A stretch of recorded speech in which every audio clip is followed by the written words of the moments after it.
Live from New York, it's Hans Zimmer and James Newton Howard on ScoreNotes.com.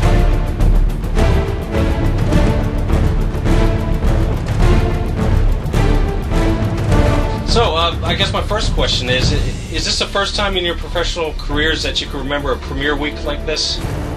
No. Personally, happens all the time.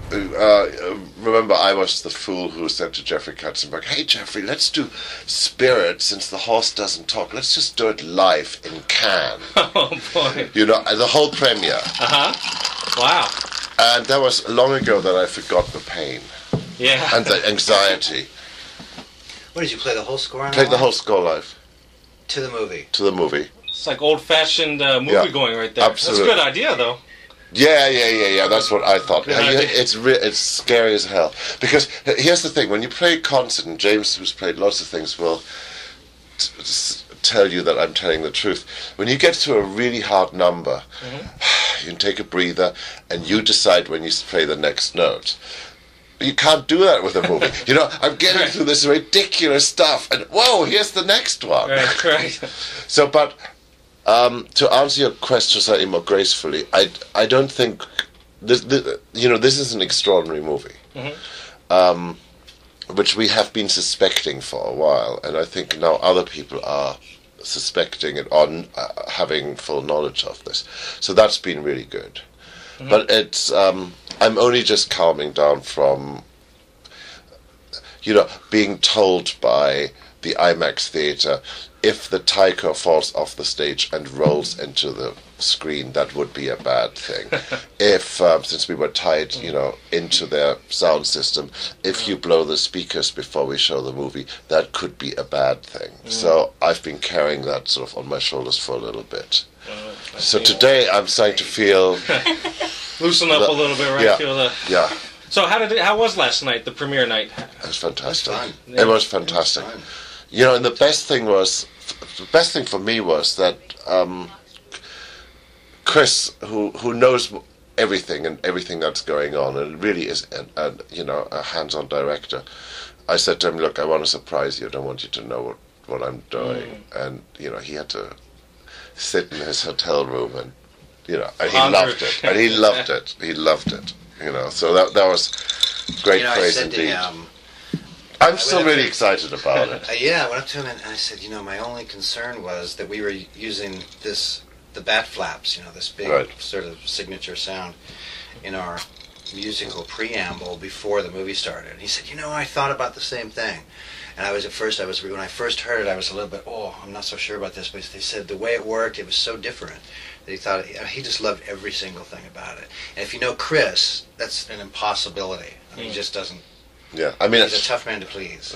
What we tried to do is basically do a tune which was took you from the last movie into the new movie. Okay, kind of like a segue to where we're at now. Yeah. And once upon a time, do you remember these bits? That sort of thing.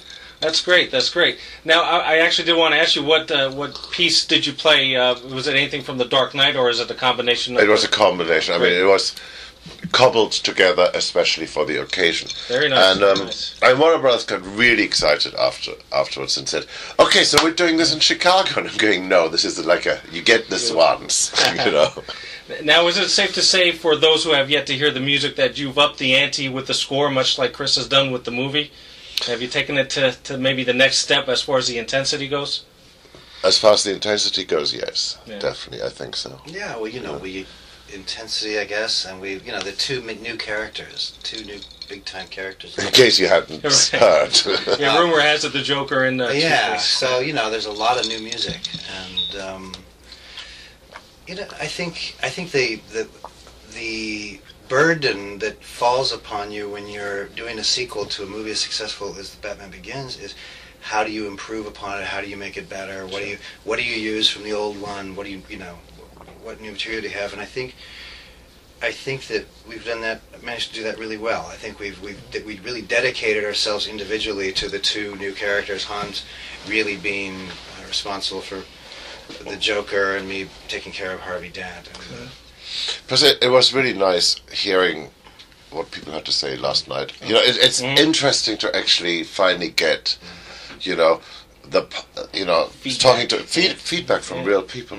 You know, I think the thing that they liked the best was that it certainly wasn't a traditional score. You know, because there's nothing really that traditional about the movie or the approach. Right.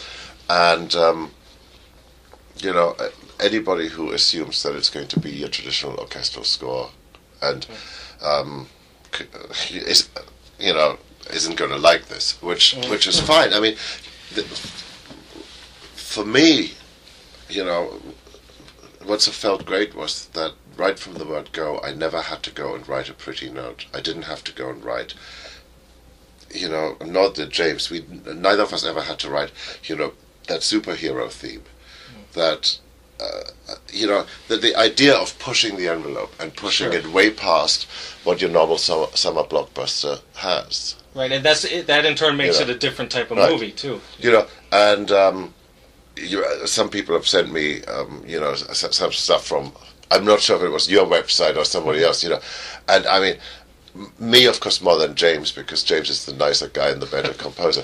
I was just getting savaged by some people. Film tracks, yeah. Oh yeah, and in a way, I'm loving it because you suddenly realize that I'm doing exactly the job I'm supposed to be doing, which is I'm supposed to be ahead of the taste. I'm supposed to be ahead of. Well, not only that, but they're not even. You know, I mean, to do that is such idiocy. No, there's a. I just love. Yeah. I love it when people write about something and they just reveal how much they don't know about what they're writing. Yes, that's my. And it's very interesting. For instance, reading about these things and them truly not having a clue how a movie is made and how a movie score is made. You know, there's this whole thing about Chris Nolan must have stopped them from writing a main theme. Actually. It's a big assumption, right? We wrote exactly what we wanted to write, and what we felt was, you know, and still to this day, and we feel committed to the idea. It's the right music for. We scored the movie. Yeah, and actually there was a much bigger theme at one point, and there were some big themes, and more traditional, and you know, and it took me a while. It took me 6 months to talk Chris out of using it. Yeah. Wow. So it's, you know, the process is the process on this one has been fascinating as well, because I think part of what makes this movie stand apart is everybody worked with such intensity, you know, and you know, intensity usually means people are shouting at each other. Quite the opposite. Very calmly, very focused, and very dedicated. And knowing we were onto a good thing here, you know, we were doing something a little bit special. Terrific. And you know, just for time purposes, I'll just ask what's next on your schedules after the circuit concludes here. James, maybe if we could start with you.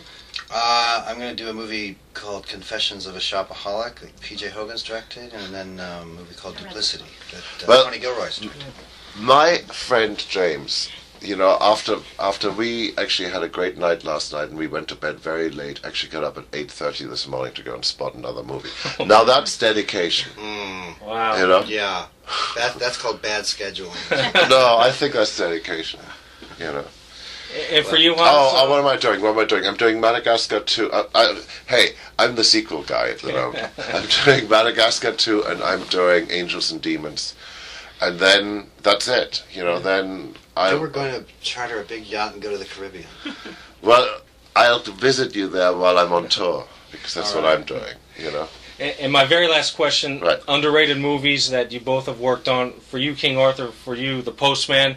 Just wondering if you think those two movies and the music could have gotten a little more notoriety. Not for me. I'm sorry. I'm answering for myself. I don't think The Postman was underrated. I think it was terrible movie. Really? Wow. I think actually, you can't always know everything, right? I mean, you know, and so for instance, for me, I learned a lot on King Arthur. I mean, there are lots of things I was trying out, which then came in really handy in Pirates. Oh, okay. Gotcha. You know, so sometimes here's a great thing. The great advantage you have about it's one of the first things I learned when I was in rock and roll. I had this great manager, and he said, if you have a flop, it's sort of a great thing because the nature of a flop is nobody's seen it, which sort of means you still have a clean slate. You can try using all that stuff again. Very nice. All right, well, thank you both for your time. You're very welcome.